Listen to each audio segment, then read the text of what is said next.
even when I had all six figures in my account staring back at me, I would feel queasy. Like I would feel nauseous opening up my banking app. And I was like, what is going on here? Like society tells us, like we're conditioned to believe that when we have that number or numbers, whatever it is for the person, that that's the thing that's going to make all the stress go away. And the fact that I had money and I was still stressed over it blew my mind. And then I would see the same thing pop up with my clients who were making a lot more than I was. And I'm like, okay, this is a real thing that we need to talk about. What would be the most expansive way to bring this money in? Because old paradigm is hustle 24/7, grind, do what you have to do. You can sleep when you're dead. Work is what you do during the day. You can play at night and have fun. Like there's so much bullshit with that. But if you're in a state where you're serving, you're contributing, and you're also feeling lit up and expanded, you become so magnetic.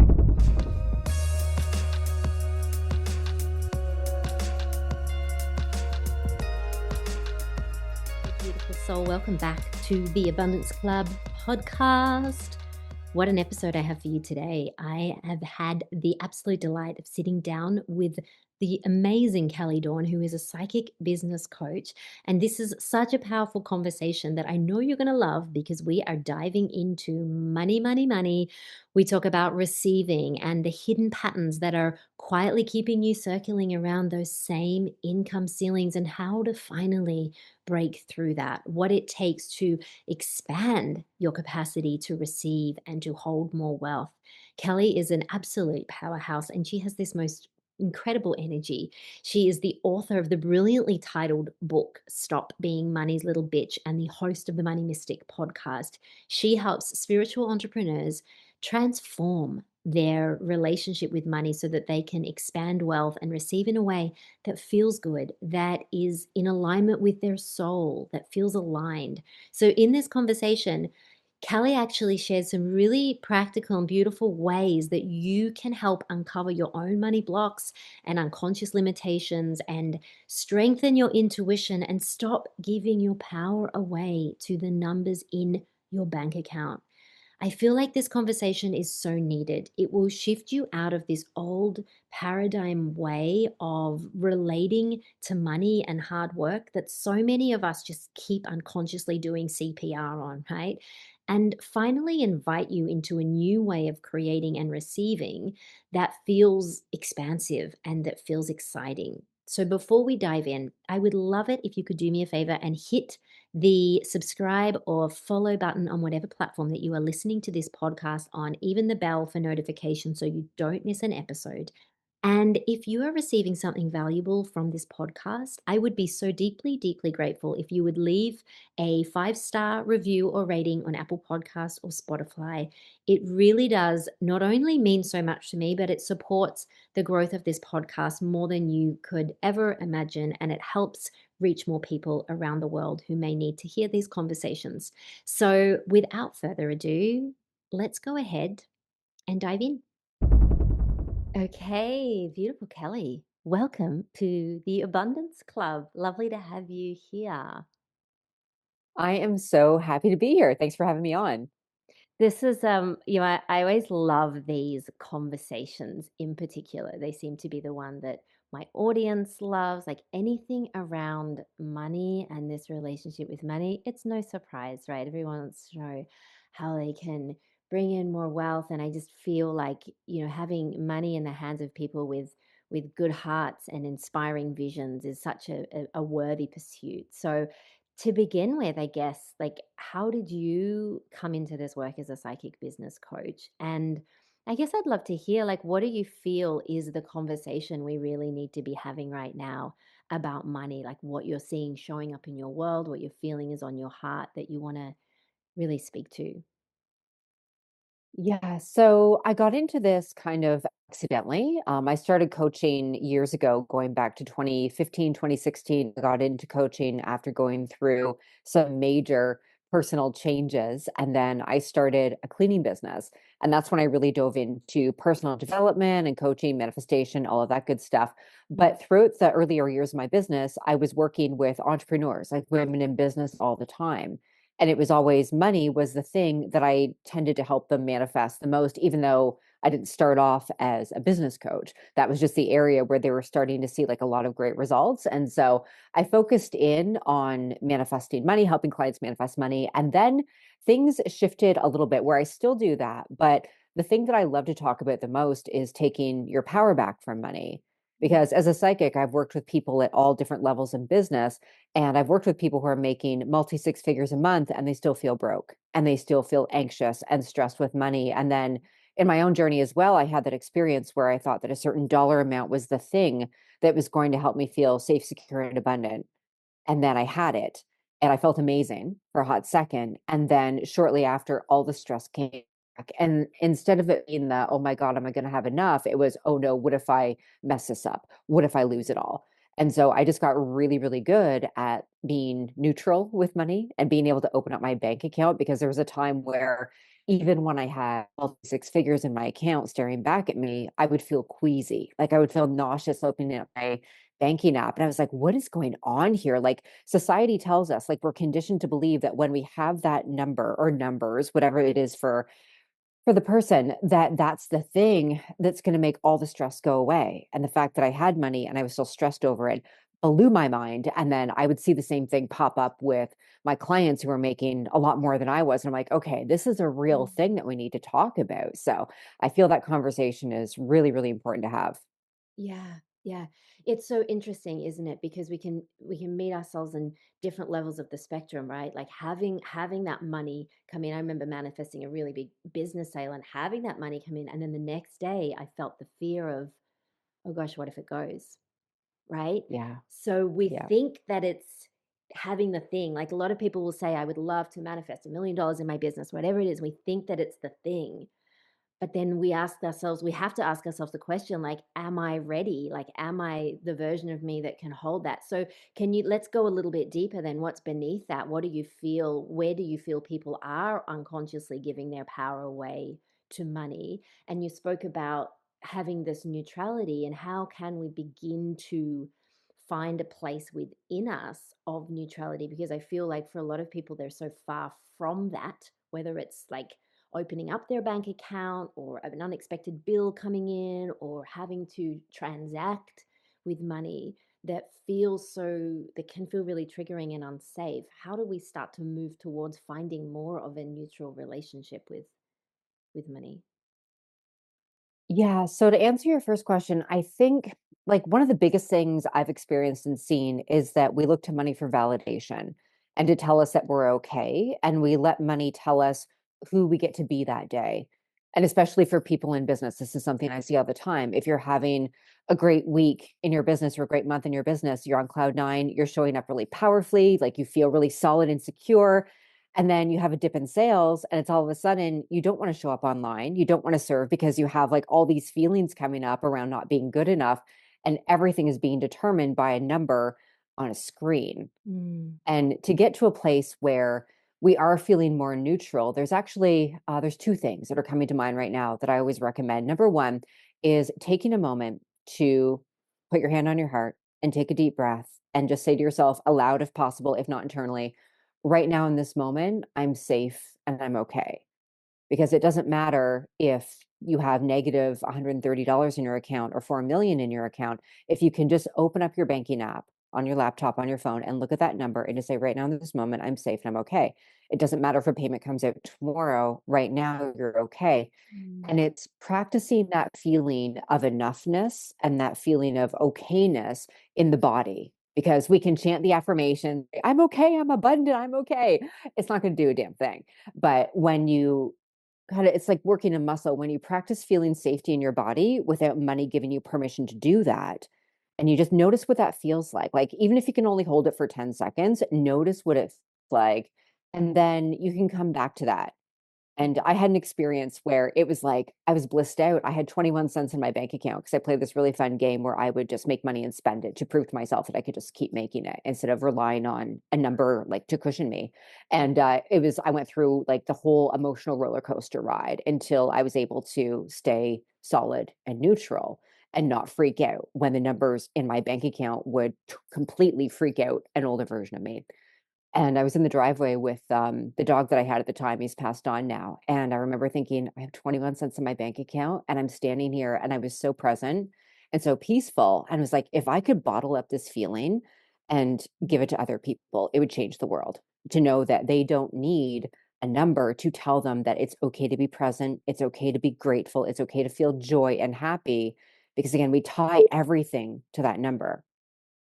And then, as far as another thing people can do, one of my favorite exercises is to have a conversation with money.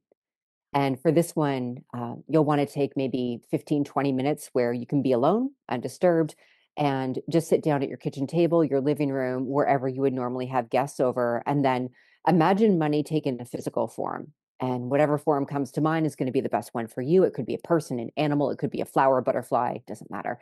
And have money take that physical form and sit down next to you and have a conversation with money just like you would another person. And so, for the first part of the exercise, you want to tell money everything that is on your heart and be as raw and real and angry and sad and have it, whatever's coming through. Really allow yourself to feel it all and get it all out of your system. And if you want to yell and scream, if you want to cry, this is why it's great to do it alone, where you can just feel really safe to fully express.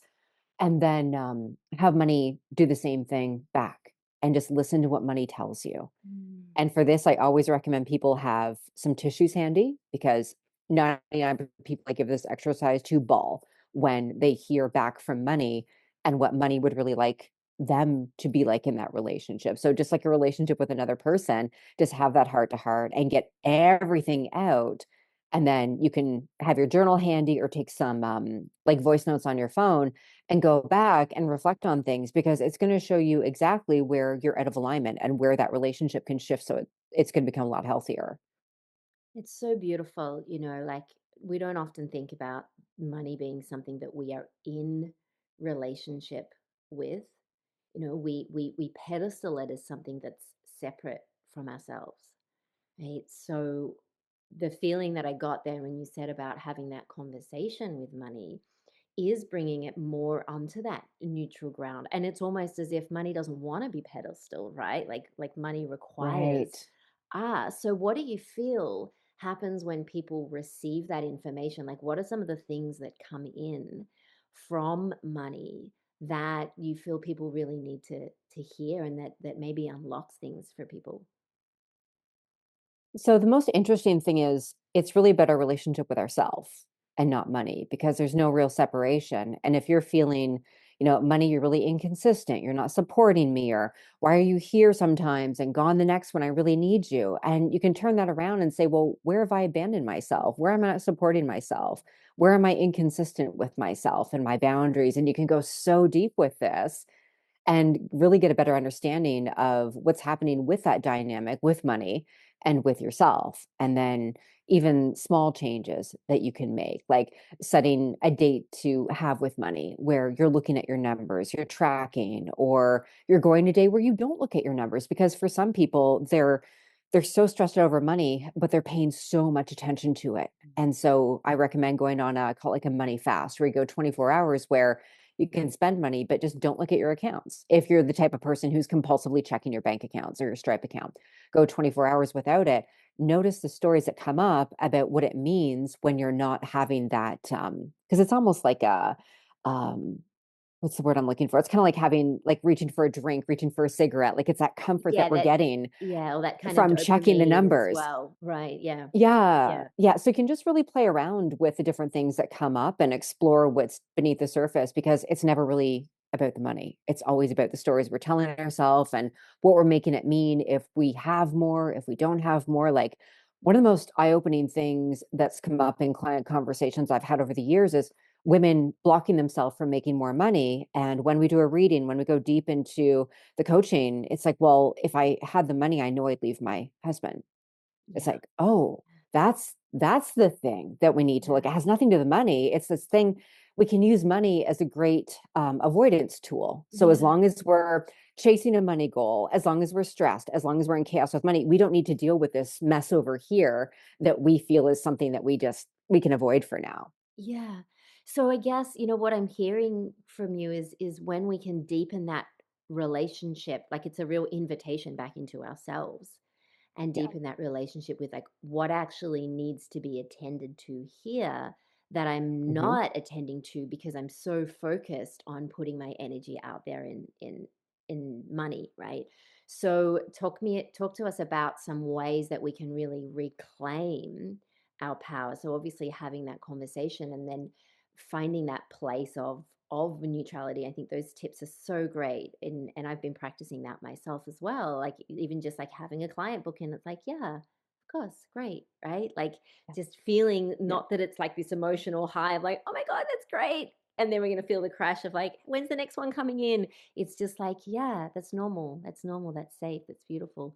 What are some other ways that you find that people can really start to take their power back, that then you see money reflects that in a really positive way? Oh, I love that question. So, practicing that internal abundance and allowing yourself to feel abundant no matter what money's doing. And a really great way to do this is to notice where else you're abundant, because we always tie the word abundance to money, and that's not necessarily the definition, but that's kind of the association we make.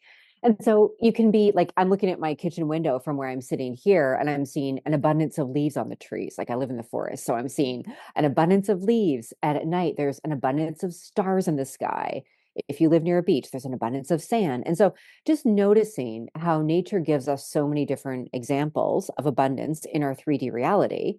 And then you can also say, like, I have an abundance of creative ideas. I have an abundance of incredible friends who love me deeply. Like, I have an abundance of great conversations and like just finding these things that are already existing in your world and noticing how it feels in your body. Like, notice how it feels in your body when you recognize abundance. And then we can carry that feeling over to money. And Mm. again, remembering that we're the ones creating our entire internal experience. And so the more we practice feeling abundant, the more we practice feeling safe and okay and present and open and all of the things that make us more receptive to money, the more we practice those things, the more we become a match for it, because we're never manifesting what we want or what we need. It's always what we're an energetic frequency match to. Yeah. And so if you're walking around feeling full to the brim, you're feeling grateful, you're washing the dishes and you're present, you're having like you're sipping your morning coffee and you're savoring the moment without being anxious about what's happening later in the day, dwelling on the past and being hard on yourself because you put that thing on your credit card that you now have to pay off. Like if you're just here and you're feeling enough, you're feeling abundant, you're feeling present, you're in such a receptive state because your energy is like it's so focused. And when we're there, that's when the magic happens. That's when money drops in seemingly out of nowhere. And it's so true, right? Like people can think about when they're away, when they're away from their office or when they're away on vacation and they're not switched on to it. Like often I'll have clients sign up when I'm going for a run or I'm out in nature and I'm completely switched off, just living my life and being me and having fun. But we've so been taught and programmed to tie our output to our worth and to our abundance. So that feels like it's such a big paradigm shift that we're being invited to really reclaim and move into. So, what do you feel is this kind of new template of manifestation and money that we're being invited to embrace that shifts us out of the old model of output equals reward that I think has got us, so many of us, into this trap of thinking that my worth is dependent on what I do and how many hours I work and all of that? Like, what does that shift look like? Yeah, great question, because that conditioning runs so deep. Like we are Yeah. programmed to believe that the harder we work, not only the more money we'll make, but also we're a good person if we're a hard worker. And so it's really interesting to look at the stories that come up when you are, say, if you're in the middle of a launch and you're like, yeah, I sent the emails, I put a post up, I'm going to go to the beach today, or I'm going to go, just zone out and watch Netflix for the afternoon. It's like, oh my gosh, like that's so lazy and I should be doing more. And I feel with the new paradigm, it's about having clarity on how like you want to use the money. I'm a huge fan on getting clear on the vision that you have, because money loves a purpose. It loves direction. It's energy, just like the cables in your home that direct electricity to your outlets. It's a lot more helpful when they're in a single cable going to one specific location if we want to utilize that power. And so giving money a purpose, giving it a home, And then also asking yourself, like, what would be the most expansive way to bring this money in? Because old paradigm is hustle 24/7, grind, do what you have to do. You can sleep when you're dead. Work is what you do during the day. You can play at night and have fun. Like, there's so much bullshit with that. But if you're in a state where you're serving, you're contributing, and you're also feeling lit up and expanded, you become so magnetic. And then it's just a process of like having clarity on the vision, asking yourself, what's the best way or the most fun way to bring in the money to support this vision? And then showing up, taking the action. And then that's a whole conversation we can have around identity and resistance and fear and all the things that come up. But then really detaching and letting go and remembering that the more we refresh our Stripe notifications and double check our email, like all of that is creating so much resistance in the field. And it's again putting money up on that pedestal. And whenever we're making something so important, we're sending out the signal of wanting and not having. And we're never going to have what we're wanting because the energy is a mismatch. It's kind of like the example I like to use is I'm a coffee drinker. I love my coffee and my Tim Hortons. And if I want to go get my yes, if I want to go get a cold brew from Tim Hortons, the desire drops in. So there's clarity there. I want the cold brew. The aligned action is to get in my and go to Tim Hortons. But what I'm not going to do is pull the car over to the side of the road and freak out wondering if I'm worthy to have the cold brew Yeah. or like slip into like self-doubt. I'm like, oh my God, what if they're out? What if they don't have what I need? What if I can't get my coffee? What if like we never do that with things that we just like that we don't have that attachment to. Yeah. And so I feel with the new paradigm is really practicing that detachment and realizing, yes, it's something that we need, obviously. And the more we have, the more good we can do in the world. But it's like another example is air. And it's a little bit different because there's no real value exchange with air, but it can be a great example too. Like that's something that we need to survive as humans. But unless you're scuba diving or climbing Mount Everest, you're probably not thinking about getting enough air today. It's something that you just assume is going to happen for you. And Yeah. so it's really about like practicing that relaxed detachment and carrying it over to money.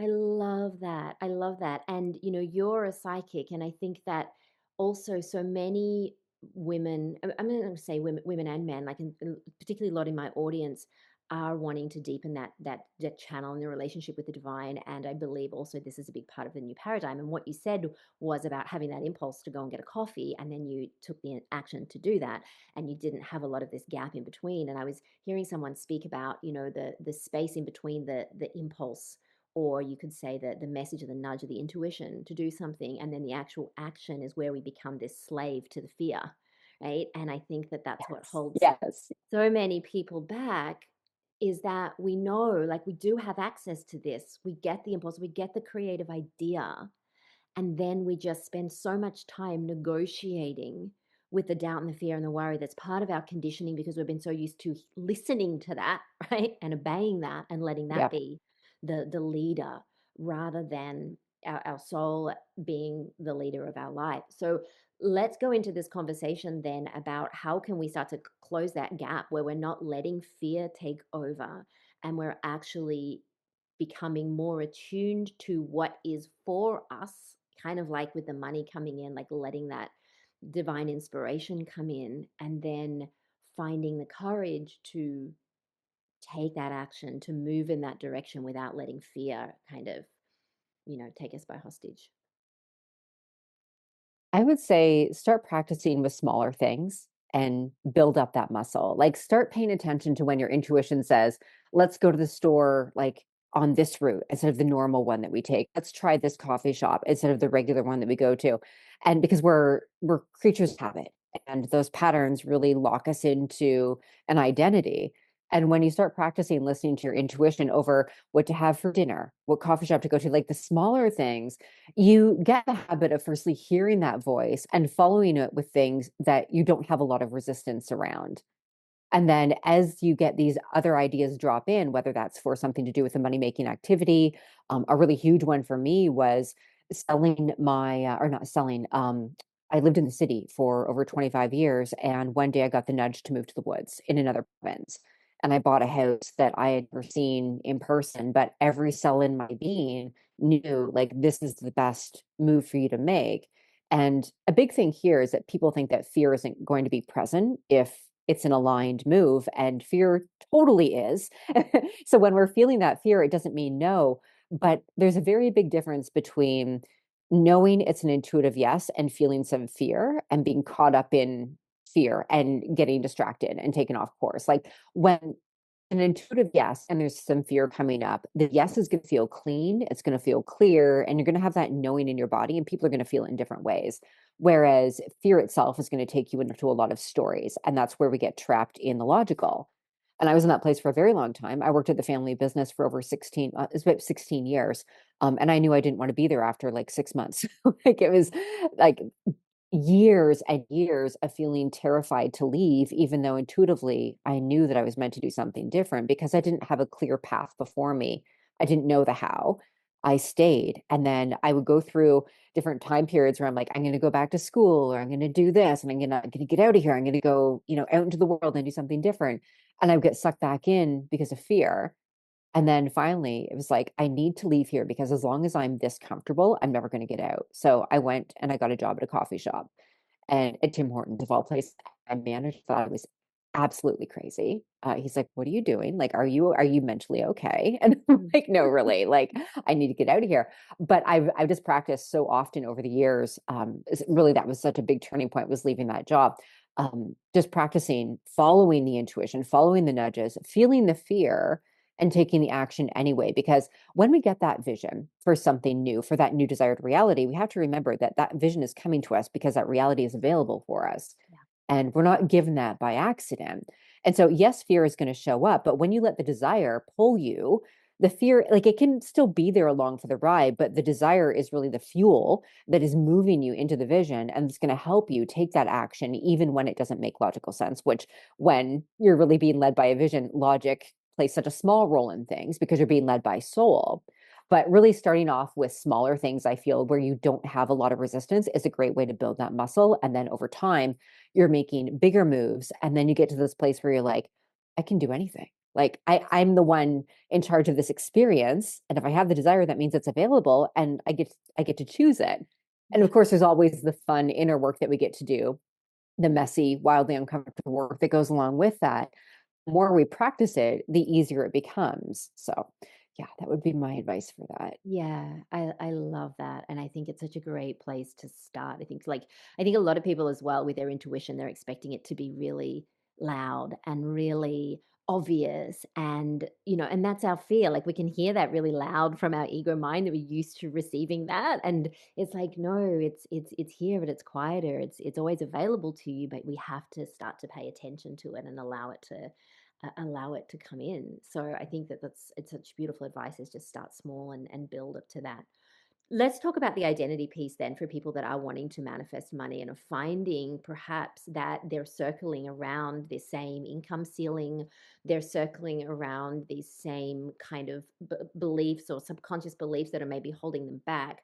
How do we, when we're looking at wanting to consciously increase that ceiling, manifest money, bring in more wealth? What do you find are the main pieces, the main things to address when it comes to not only having that vision, but then becoming the version of you that's able to hold that and sustain that and bring that in?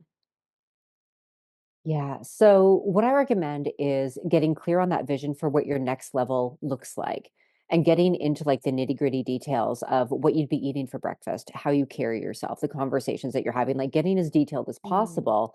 And then I'm a very visual person, and I know a lot of people like they love to like go into that visualization space. Imagine like watching yourself in that reality, like you're watching a movie. And this is going to help you not only get more and more details, but really feel that connection because this version of you already exists. And then as you're seeing this person, as you're watching yourself in this reality, you can walk over and have a conversation with them. And you'd be like, "Hey, so what do you think about money? Or what do you think about whatever it is that, you're doing in that reality?" You can ask some questions. And what you really want to get clear on is how is that version of you thinking? How is that version of you feel? And how is that version of you showing up? Because a big thing, and this is something I feel for a lot of us who are in like the personal development, spiritual development space, it's very easy to stay with the inner work, like the journaling and the meditating, the yeah. visualizing. But we also want to look at what decisions has that version of you made that you're not making? Because it is scary. Like it's not going to be comfortable. And yes, there are going to be times where everything just feels so in flow and so in alignment. It's like the universe is rolling out a red carpet. But there's also going to be times that you're like, you're just on the floor crying because it feels so hard. But the version of you who has the money you want, the version of you who's in that desired reality, they've done something that you haven't yet. And Yeah. so it's asking yourself, okay, like what is it? And it doesn't necessarily have to be a big, bold move. It might be, but it could be smaller. It could be, like I've cut off friendships with people because I'm just like, this isn't in alignment with me. And this person wasn't a bad person at all. I've done it on more than one occasion, but it's not like these people are bad people at all. But you can't, like an alcoholic can't get sober in a bar, right? And so it's like these small, sometimes bigger micro alignments that you need to be making continuously. And we're creatures of habit. We don't want to cause disruption to our day-to-day routines. At least most of us don't. We want to stay within our same social circle. We don't want strain on our relationships. And change and growth is going to require discomfort. Yeah. And the only way we're going to be in that desired reality is if we fully embody the version of us who's there. And there are certain things right now that we're tolerating in our current level that next level version of us isn't tolerating anymore. 100%. And I think that a lot of people just will think, well, hang on, if I'm going to reach for this goal, it's always going to feel good, right? Like it's just going to be easy and it's going to feel good. Like yes, there might be some hard work that I need, but we don't actually look at like what needs to shift within you because that old conditioned identity can't come with you.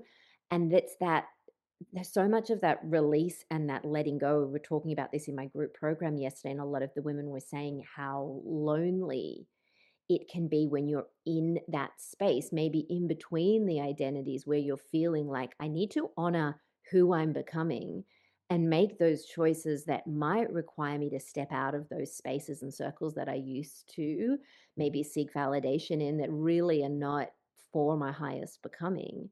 But I haven't yet landed fully into that place where I'm in this new level of friendships and business that are so that place that in between place so many find themselves in and might find themselves in for a really long time.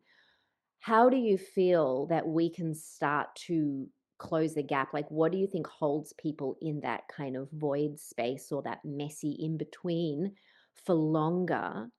Is it because they're unwilling to make those changes and go into or make those decisions that require them to step forward as a different version of themselves? Like, what do you see as the biggest thing there that holds people in that kind of waiting room?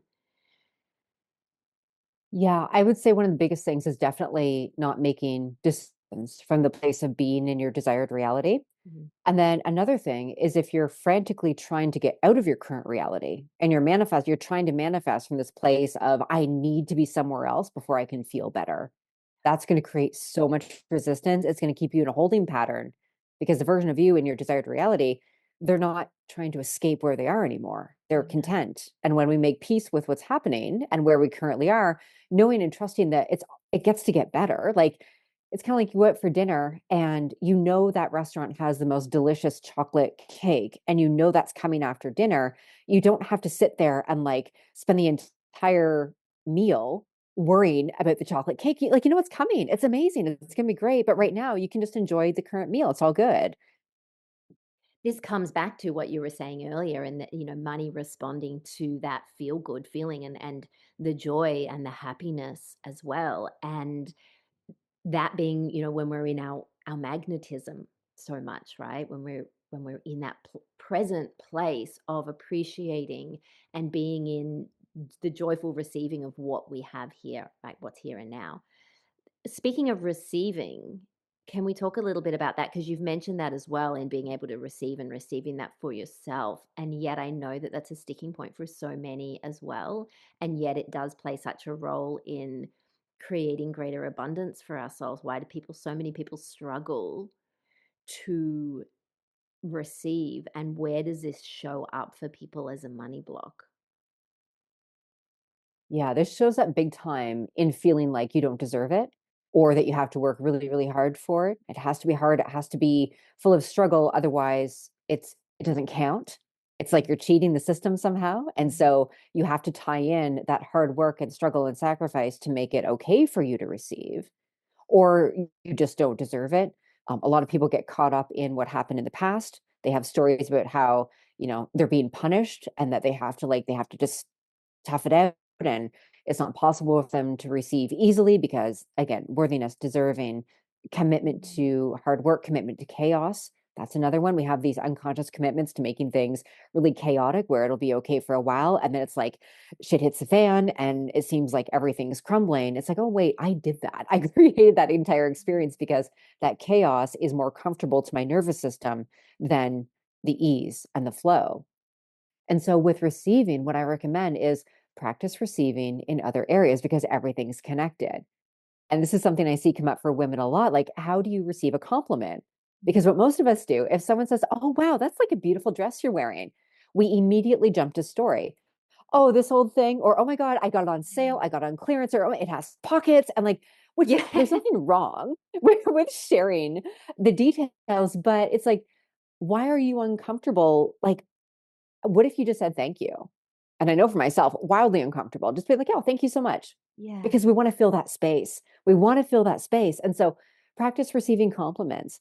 If you go out for lunch with a friend and they pick up the tab, notice the story that comes up in your mind. Are you automatically calculating how much you are going to have to owe them the next time you go out? Like, Yeah. just notice everything that comes up with receiving in other areas because we make things so transactional and it can be very uncomfortable to just receive something without immediately give back. And of course, there's going to be a flow. It feels great to give as well, but it's like to go back to the air example, like if you're only exhaling all the time and not receiving and inhaling, there's going to be a problem. It's not going to work for very long. Yeah.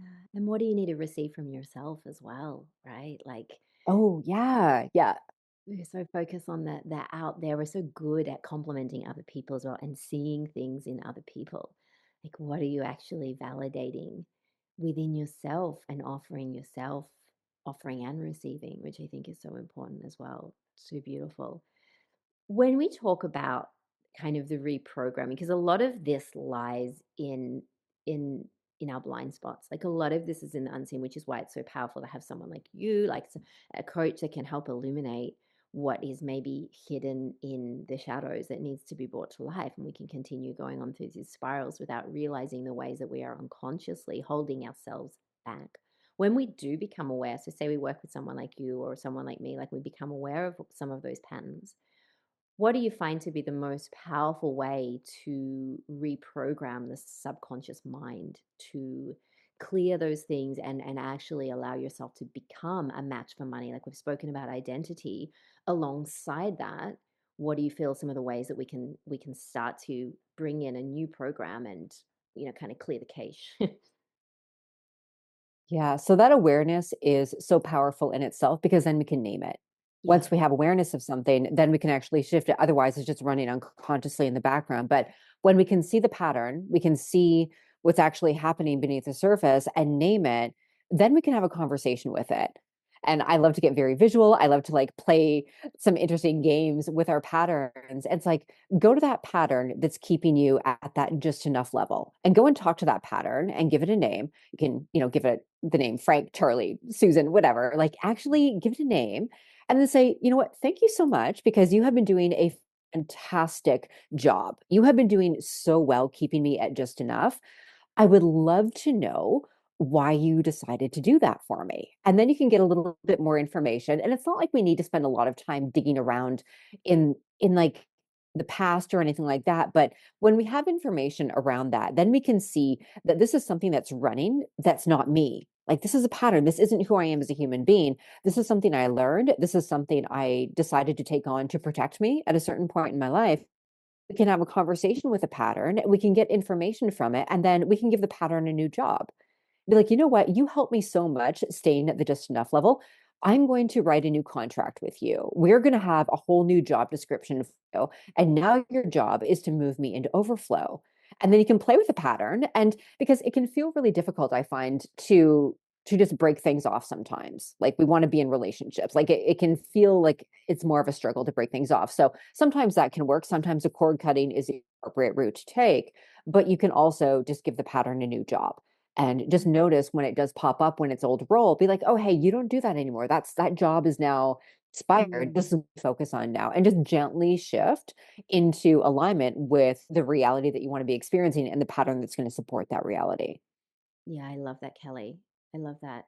And when you're talking about that, like what it feels like is it gets to be a lot simpler than what we make it out to be as well. We'll often hear about so many different ways to do this and clear this block and go back and heal this. And I think we can get so kind of focused then on being in this pattern of continually fixing and healing and hearing you speak. It's just that reminder that, yeah, it actually gets to be a lot simpler. Like you have all of this, the codes within you.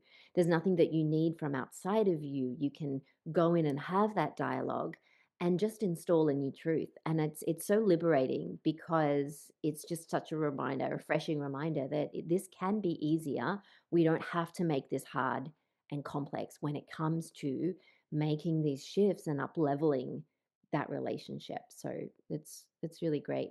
The other thing I want to talk about is what you mentioned earlier with working with people who have created wealth, are wealthy. I've had this experience with people before and having like multiple homes and buying multiple houses, but it never feels enough. There's never any kind of safety in that. People still feel like objectively they're wealthy, but still feel broke or unsafe or as though there will never be enough. Can we speak about, and I know you've already touched on this probably in many different ways, but what do you see really running here for those people who are listening to this that can relate?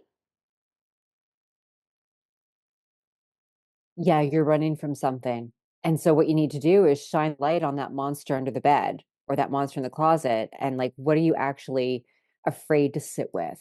If you weren't chasing the money goal, if that wasn't the thing, again, we don't like obviously make as much money as you desire, but when that becomes the thing that you're getting the validation from, you're getting the fulfillment from, the satisfaction from, asking yourself a question like, who would I be if this all disappeared tomorrow? Like, who would you be if that all disappeared tomorrow? And from that place, you're going to notice the stories that come up. Well, I'm not going to be loved. I'm not going to be respected. I'm not going to be, you know, in my same social circle anymore. I'm going to lose all my friends. Okay, well, it's going to give you like it's kind of like pulling on if you have like a tangled ball of yarn, just like start pulling on that thread Yeah. and just asking yourself different questions. If this was here, or if you didn't have all of this pressure to continue making more, like what are you making it mean about yourself if you like release that pressure? Are you telling yourself that you're lazy, that you're not good enough? Oh, it's because you're going to disappoint your dad. It's because you're going to be this person to your father that you don't want to be. Oh, okay, well then we can look at that relationship and just go deeper and deeper into those little micro movements that you're making with money that are creating this. It's like this big protective bubble that people have around them with wealth and money. It's like, who are you at the end of the day when nobody's watching? Like, who are you when your head hits the pillow at night? What do you think? And something I always recommend people do, one of the most powerful things, is to set time on your own to go off randomly throughout the day and just Mm. like make a little note saying, like, what are you thinking about? What's on your mind? And that's going to give you a really great example of the different stories that are running the show. Because so many people, they're building this wealth from a place of needing to prove, needing to validate, needing to feel good enough, needing to feel accepted, needing to feel powerful. And so you're like, okay, well, I'm doing this because, it's the power thing. Okay, well, what's deeper underneath that power story? Mm. And it's interesting, isn't it? Because there'll be stories of many people that will go through lifetimes and not or their lifetime, and they'll have money, like accumulate a lot of money, have a lot of things, and then might go through a big loss of that. You're right. And then we can look at this in terms of relationships and going through a divorce or separation, like anywhere where we have pedestaled something outside of ourselves for our worth and validation and feeling enough and all of that. And then it's like that loss or that kind of crumbling of whatever that was, that facade that we built up as like this is the thing of what makes me who I am, can be a real gift when that does go, because we get to that point of recognizing, right, who am I without any of this? And ultimately that's the place that we need to meet ourselves in, right? Like if all of this were to go, can I know that I'm enough and that I'm worthy? Without this house, without cars, without like it's such a edge for so many. what do you see happen for people when you can bring them to that place when they can reclaim their power in knowing that none of this outside of me is who I am, and they can meet themselves in that place of true worthiness and power? You see then shifts. I feel Oh gosh, I love this. Yeah, because that's when you realize that your connection to God's source universe is the only thing that matters, because that's all you have left. If that's all you have, and then from that place, when you rebuild, you're doing so from a place of self-sufficiency. Like you have that within you. And so you can continue, like if you lose everything and you start rebuilding, you're doing it from a completely different energy. And instead of Mm. thinking that outside reality is going to give you what you think the money, the house, the car is going to give you, you're giving that to yourself first. And so not only are you going to be manifesting things easier because you don't need it, you know that you're good without it. It's going to come in a lot easier. And then you're going to be able to just do life so much easier, because a lot of this has to do with our ability to ride the waves and like ride the ebbs and flows of life. And money is such a big thing for us. Like, you're watching the stock market, or like you're watching the sales in your business, and things are changing. And just when you get to that place where you don't need it to feel happy, joyful, grateful enough, you can go through a slower sales period, or you can go through maybe a business partnership that crumbles. And it's not that it's not that you're not going to have feelings about that or have any challenges, but when you are operating from this place of self-sufficiency and that divine abundance within you, you're just rebuilding from a place of being really solid and grounded in who you are. And so things are also going to be flowing into a lot more alignment, because what tends to happen is if we're working from the outside in, we're doing things that aren't in alignment with our soul purpose. We're doing things because we think that's the way they should be done. Or, I made money doing this, even though it's not really what I want to be doing. It's the thing that works. And so if that crumbles, you have nothing else to lose. You might as well do what you love. You might as well build it the way that your soul is telling you to. It's all an invitation back to this connection, right? It's all an invitation back to Yeah. that Yeah. connection with God and the divine, and realizing that is our infinite supply. It's not the Yeah. job. It's not what we think Yeah. it is out there that we have pedestaled that hems so many people into a life that maybe they don't want to live. Like I work with so many women that will not leave a job because they believe that that's where their supply is. It's in that job. It's in that paycheck. That's my supply. That employer is my supply. And when we can come back to this core remembrance that our supply has never been in that, right? Our supply is infinite, but it's from the creator. What a powerful, like beautiful shift when we can do that. But it does require so much faith and trust and surrender, right? Like and that's the uncomfortable piece, but it's also such a beautiful invitation. Tell us about how people can come into your world, the work that you're doing, and also just what you'd love to leave these listeners with. Like if there's one piece of powerful just remembrance information that you would love people to take with them into their hearts around this conversation, what that would be. So the best place to connect with me would be over on Instagram. That's where I share most of the things that I have going on. Working one-to-one with people is my favorite way to connect. So I have a whole variety of different ways that we can do that. And then I also have the Money Mystic podcast and my book, which is Stop Being Money's Little Bitch. So those would be the places to start, the place to connect. And then as far as what to leave people, what's really coming through is around fear and reminding people that it's okay to feel afraid. Like, I know for a lot of people I talk to, it's like they're afraid to feel fear itself, and that keeps them locked in this place where they're not really changing, not really growing, and things are kind of like Groundhog Day. When you practice feeling fear in the body and you remind yourself, hey, I'm dead. Like I'm scared. Like, for example, I have clients who like they're terrified to do like a live stream online or to post something bold in their content because they don't want to get canceled. I'm like, if you go and do that and you prove to yourself that you can feel absolutely terrified and you're going to be okay, you're going to become unstoppable. So I feel like that reminder for people that fear is not something that needs to stop you. And when you just show yourself that you can feel fear and do things anyway, you're not going to die. That just becomes such a beautiful place to operate from. Yeah, so important, so important. And yeah, and then actually when you do the thing and you're like, oh, I'm alive. And you actually feel good on the other side of that as well. Like but it's just starts with taking that first step. So good. I've so loved this Yeah. conversation, Kelly. I love your energy and your perspective that you bring to this, and the space that you cultivate. It's just really, really beautiful. So thank you so much for saying yes to this and being here. It's been so wonderful, so illuminating. I know people are going to get so much out of this episode. So thank you. Oh, awesome. Thank you. I have loved this conversation.